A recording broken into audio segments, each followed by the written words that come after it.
Estamos aqui con o Mario Meireles, do escritorio Meireles Arquitectos, un escritorio que comezou no ano 2015 e que ten proxectos na Baixa do Porto, sobre todo, especializados en rehabilitación, con unha especial sensibilidade con o patrimonio e que integra elementos novos con moita delicadeza e moita atención á persistencia.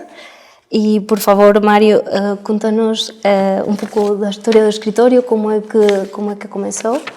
Claro que sim. Cristina, antes de mais, obrigado pelo convite e pela presença neste evento. Estamos aqui presentes com muito gosto. Sim, a história do escritório é um pouco diferente daquilo que disse e eu explico já porquê. O escritório Meireles Arquitetos, na realidade, começou fora de Portugal. Não começou em Portugal, começou em 2010 em Angola, precisamente. Aliás, eu tenho dupla nacionalidade. Que o Mário tem origem de Luanda, não é? Exatamente. Eu nasci em Angola, vim de lá muito novo, obviamente. Mas depois regressei em 2009, já formado, já arquiteto, e fiz alguns projetos por lá, coisas diferentes, coisas interessantes. Fiz uma parceria também com um gabinete português muito grande, que é o Gabinete Promontório, e em conjunto desenvolvemos vários tipos de programas e vários tipos de projetos em Angola. Entretanto, comecei também a sentir um chamamento para voltar a Portugal e comecei a perceber o que é que podia fazer e o que é que eu queria fazer.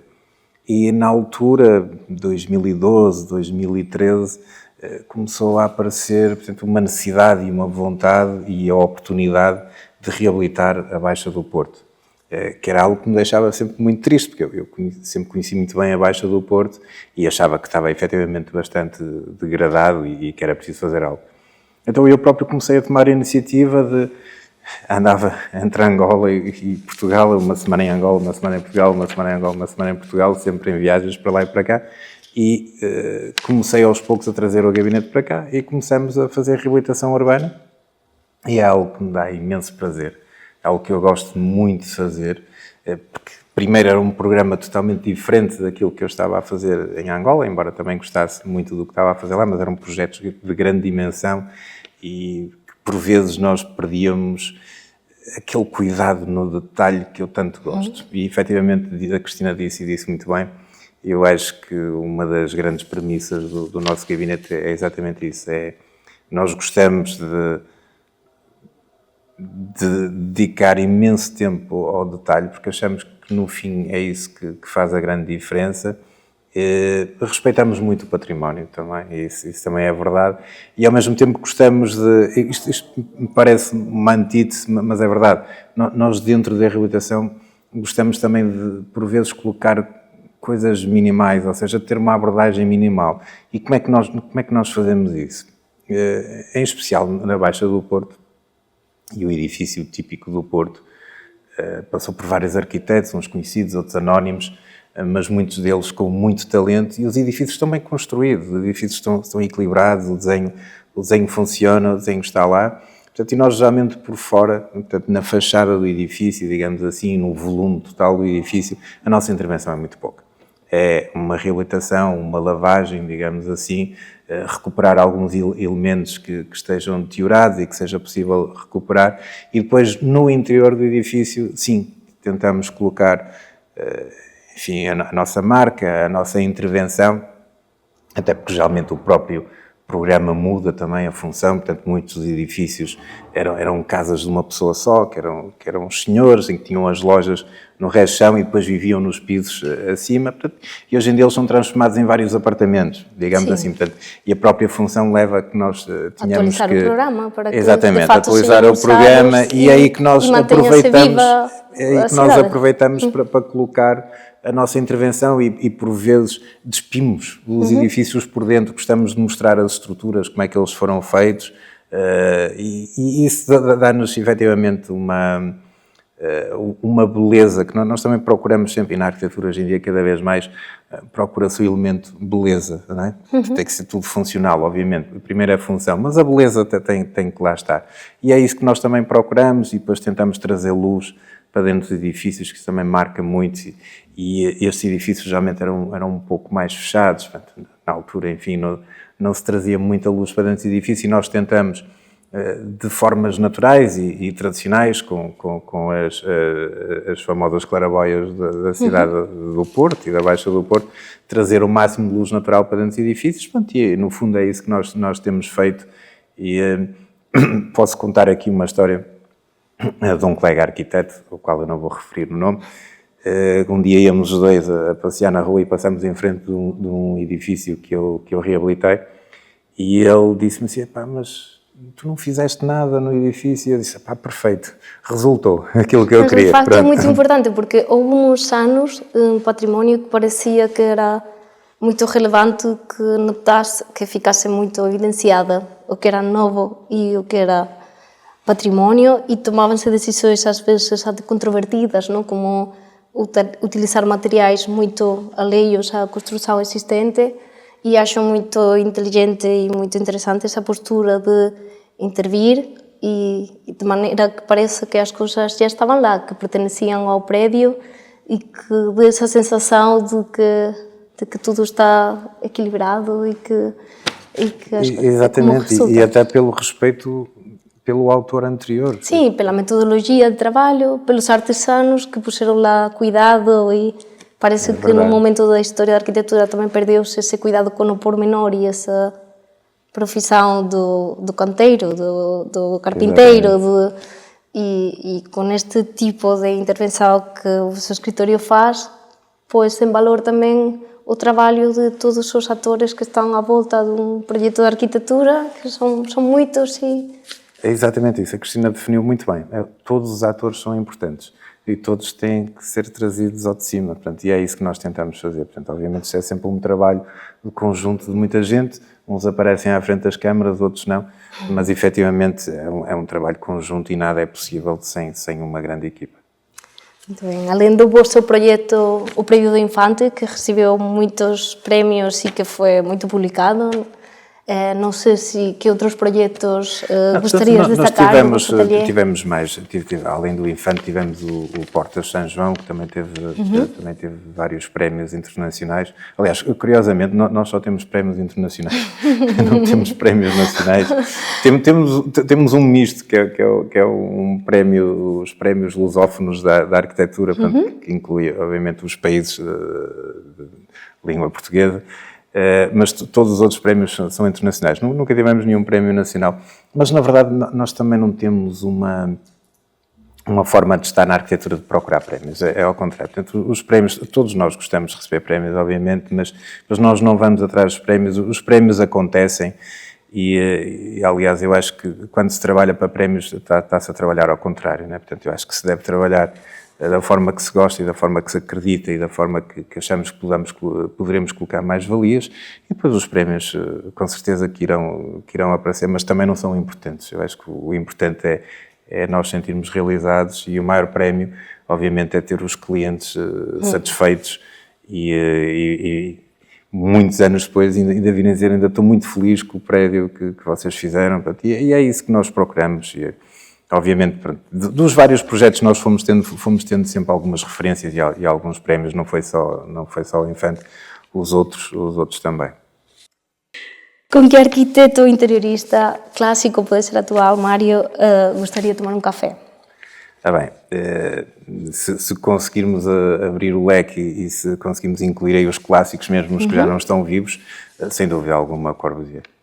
Corbusier, para mim, é o mestre dos mestres dos mestres.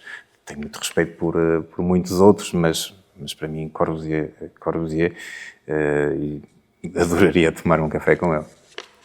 Algum projeto que tenha visitado e que tenha sido especialmente emocionante? Sim. Não um edifício, propriamente, mas uma intervenção de desenho urbano, que é o Memorial do Holocausto do Peter Eisenman, em Berlim, o qual eu visitei e passei lá muito tempo e, olha, até agora me arrepio estar a falar disso, porque eu senti que o desenho do Eisenman funcionou mesmo. Ele, primeiro, é extremamente simples, é extremamente inteligente a forma como ele desenhou, enfim, com aqueles volumes. E quando nós estamos lá, quando circulamos por aqueles espaços, nós sentimos o peso daquilo que foi o Holocausto, mas sem ser algo macabro, obviamente. Portanto, todos nós sabemos a história, mas quando lá passamos, sentimos o peso, mas sem ser de uma forma macabra. Acho que fica apenas a responsabilidade e a sensação do que é que foi. Sentimos de uma forma clara dentro de nós e acho que por isso é um sucesso. É um sucesso brutal, é um desenho lindíssimo, é extremamente minimal, mas cumpre inteiramente a função. Portanto, para mim, sucesso total. Portanto, e é uma obra de referência para mim. E depois ali ao lado ainda temos a cúpula do Foster no Parlamento, mas são coisas completamente distintas. Mas, aliás, Berlim está recheado... Um na terra e o outro no céu, não é? Exatamente. Aliás, Berlim está recheado de grandes exemplos. Não é? Berlim teve o azar de ter sido destruída na Segunda Guerra Mundial, mas depois também teve a sorte de ter sido reconstruída e foi uma oportunidade para muitos arquitetos. Portanto, Berlim é sempre uma cidade a visitar, claro que sim. Uma tipologia ou projeto que ainda não tenham feito e que gostariam de fazer desde o ateliê? Bem, uma que eu provavelmente nunca conseguirei fazer, a minha própria casa. Não é propriamente uma tipologia, mas... Eterno dilema do arquiteto. Já há muitos anos que tento e eu nunca termino. Eu acho que vai ser sempre um projeto sem fim, porque eu até já tenho o sítio, já tenho tudo, portanto, é no Douro, uma quinta no Douro, mas eu não consigo, porque eu inicio, depois mudo, e depois mudo, e depois mudo, e depois... Eu sou um cliente muito difícil. Eu sou provavelmente o meu pior cliente. Portanto, é algo comum, eu acho. Talvez seja o projeto que eu nunca vou conseguir, mas tenho a felicidade, a minha mulher também é arquiteta, portanto, pode ser que ela consiga. Pode ser que ela consiga. Chegar a um acordo pode ser um bom ponto de partida. De 1 ao 10, como acha que a sociedade valoriza e entende a profissão de arquiteto? É uma boa pergunta e a resposta tem que ser repartida. Se estivermos a falar de uma cidade informada, obviamente eu acho que valoriza. Se calhar não tanto como todos nós gostaríamos, mas isso acho que acontece em todas as profissões. Mas acho que uma população informada já consegue perceber o que é que o arquiteto faz e qual é a vantagem do arquiteto. Uma sociedade menos informada é difícil, porque ainda continua a acreditar que o engenheiro é que faz tudo, ou até o desenhador é que resolve. Não é que eu tenha alguma coisa contra isso, mas acho que os engenheiros devem fazer o trabalho dos engenheiros, os arquitetos devem fazer o trabalho dos arquitetos. E trabalharmos todos em conjunto. A formação e a motivação que levou a essa formação, portanto, indicava isso. Mas depois são outras questões que para aqui nem são importantes. Mas sim, eu acho que a sociedade cada vez mais tem informação de qual é o papel real do arquiteto. Portanto, acho que dia a dia vai sendo mais fácil explicar o que é que nós realmente fazemos. Portanto, acho que nesse aspecto as coisas estão a melhorar. Esta é uma pergunta um bocado, acho que é até mais pessoal. O que é que queria o Mário ser em criança? Com o que é que sonhava? É uma boa pergunta. E não tinha nada a ver com a arquitetura, para ser sincero. Queria ser piloto de Fórmula 1. Eu adoro, ainda hoje adoro Fórmula 1, adoro máquinas e queria claramente ser piloto de Fórmula 1. Conhecer a velocidade, o risco. Sim, também tem risco a profissão de arquiteto, por isso. Muito. Tem muita adrenalina, sem dúvida. Queria recomendar-nos um livro, por favor? Sim, posso recomendar um livro que eu acho que é muito interessante de ler, seja num cenário de férias ou até seja num cenário de minha cabeceira, como eu costumo chamar, que é, o livro chama-se O Arquiteto de Paris, que é de um arquiteto, de um colega arquiteto, que é o Charles Belfour, que é um norte-americano que inclusive escreve para o New York Times, faz lá umas críticas, e o livro é um romance, obviamente, mas é muito interessante porque passa-se na cidade de Paris em 42, portanto na ocupação nazi, portanto na Segunda Guerra Mundial. Eu não vou contar muito mais porque acho que devem ler, mas é mesmo interessante. É um romance, mas é interessante e pronto, e é de um arquiteto para um arquiteto, digamos assim. Um desporto que pratique ou que seja... Bem, eu, quando era miúdo, pratiquei alguns desportos. Não desportos com bola, porque eu não tenho jeito nenhum para desportos com bola, efetivamente, mas pratiquei esgrima, canoagem, mas efetivamente, se me perguntar os desportos que eu gosto, e ainda pratico hoje em dia, são desportos ligados ao motorsport. Portanto, eu faço corridas de automóveis, carros clássicos, portanto, e é um sítio onde eu me consigo libertar de tudo e mais alguma coisa, e eu adoro máquinas e adoro a física e o motorsport tem muita física, porque eu faço corridas em circuito e tem que se perceber muito bem como é que funciona a física, e muitas vezes até consigo trazer algumas coisas para a arquitetura, o que é giro. E um prato, se gosta de cozinhar, o prato que melhor cozinha? Sim, eu gosto de fazer grelhados, mas se me perguntar o que eu gosto, olha, gosto, por exemplo, de um arroz de bacalhau, que é ótimo, e talvez seja o meu prato favorito, Estrela, sem dúvida. para impressionar a convidados. Sim, sem dúvida. Se fosse diretor de cinema, que tipo de filme gostaria, enquanto realizador? Certo. Eu acho que gostaria de fazer, não filmes propriamente, mas talvez documentários. Acho que ia gostar de fazer documentários, não de pessoas, mas de lugares. Porque me iria permitir ter aquelas imagens abertas com fotografias fantásticas. Sei lá, um documentário sobre o deserto, um documentário sobre o Douro. E eu acho que isso me iria permitir fazer aquelas imagens fantásticas de paisagem. E acho que me ia dar imenso gozo. Ia ser a cenografia, a que ia marcar. Sim, sem dúvida. Acho que era isso que eu gostaria de fazer. Escolher a paisagem para contar a história. Sim, mas não paisagens urbanas. Acho que iria fugir das paisagens urbanas e iria tentar encontrar algo mais de natureza, porque o urbano já nós lidamos todos os dias, não é? Sim, pois. Era uma forma também de me libertar do dia a dia. A trabalhar na Baixa também tem muitos condicionantes próprios de trabalhar no centro de uma cidade. Em pleno embora o nosso programa, nós não fazemos só reabilitação, obviamente, nós também fazemos outro tipo de programas. Nós estamos neste momento, por exemplo, a desenvolver para a cidade de Vila do Conde, construção nova, são cerca de 200 apartamentos. Estamos em Gondomar, portanto, ali em frente ao Rio, estamos a fazer 66 apartamentos. Nós também fazemos outro tipo de programa. Nós, no fundo, tocamos em vários programas. O que nós vamos tendo sempre cuidado é escolher os programas e os clientes com quem gostamos de trabalhar e os que nos entendem. Portanto, é um bocadinho isso.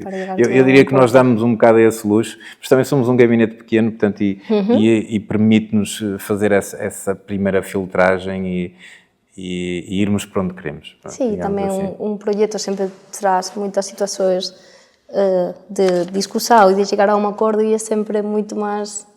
Corre tudo muito melhor quando há boa sintonia e cliente e escritórios estão no mesmo, com a mesma motivação e a mesma linha de pensamento. É um entendimento, é um pré-entendimento. Sim. E já para acabar, uma tarde perfeita para o Mário?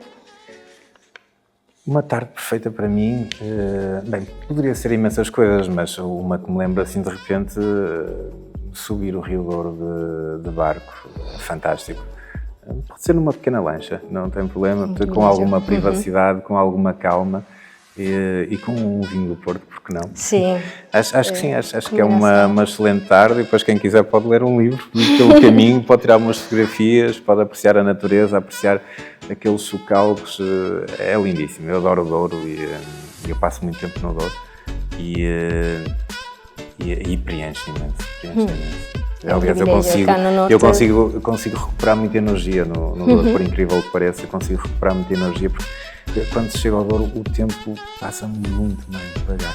Então permite-nos pensar numa série de coisas. Muitas vezes dou por mim a fazer uns passeios no Douro, a pé ou como seja, e estar a refletir sobre alguns projetos e a ter ideias, o que é fantástico.